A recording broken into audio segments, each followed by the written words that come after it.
అందరితో మంచిగా మాట్లాడుతుంది. అమ్మాయితో చాలా మంది స్నేహం చేస్తారు.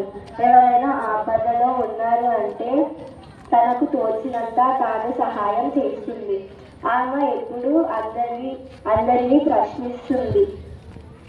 టీచర్ ఉపాధ్యాయులకు కూడా చాలా ప్రశ్నలు వేస్తుంది.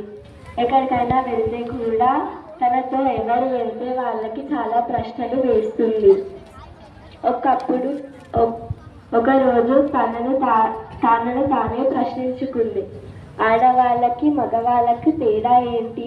ఎందుకు ఆడవాళ్ళని తక్కువగా చూస్తారు? మా ఇంట్లో నాన్నమ్మ మరియు అమ్మే కదా మాకు పెంచుతుంది. మా స్కూల్లో ఉపాధ్యాయులు కూడా ఆడవాళ్ళే ఉన్నారు కదా, హెడ్ మాస్టర్ కూడా ఆడవాళ్ళే కదా, ఇప్పుడు డాక్టర్స్ మరియు కలెక్టర్స్ వాళ్ళు కూడా ఆడవాళ్ళే అవుతున్నారు కదా, మరి ఎందుకు మగవాళ్ళు పుడితే సంతోషపడతారు, ఆడవాళ్ళు పుడితే బాధపడుతున్నారు? ఎందుకు ఈ ప్రపంచం ఇంత క్రూరంగా మారింది అని తనను తానే ప్రశ్నించుకుంది. అప్పుడు తను వాళ్ళ అమ్మ దగ్గరికి వెళ్ళి, ఎందుకమ్మా ఇలా అందరూ భావిస్తున్నారు?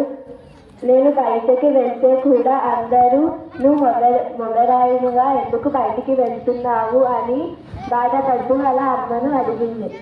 అప్పుడు వాళ్ళ అమ్మ చెప్పింది, ఇప్పుడు ఉన్న ప్రపంచం ఇట్లనే ఉందిరా, అందరూ భావిస్తున్నారు, కానీ నువ్వు ఏం భయపడవు, నువ్వు ఏమనుకున్నావో దాన్ని సాధించు, నీ లక్ష్యం ఏమిటో నువ్వు సాధించు అని వాళ్ళ అమ్మ చెప్పింది. అప్పుడు తను స్కూల్కి వెళ్ళి వాళ్ళ టీచర్ని అడిగింది. అప్పుడు వాళ్ళ ఫ్రెండ్స్ అన్నారు, ఎప్పుడు నువ్వు ఎందుకు ప్రశ్నిస్తూనే ఉంటావు అందరినీ అంటే తను అన్నది, నువ్వు ఎదగాలంటే ప్రశ్నించాలి, నీకు సరిగ్గా అర్థం కావాలంటే ప్రశ్నించాలి అని అనింది. Very good, very good. ఎవరు? ఏం పేరమ్మా నీ పేరు?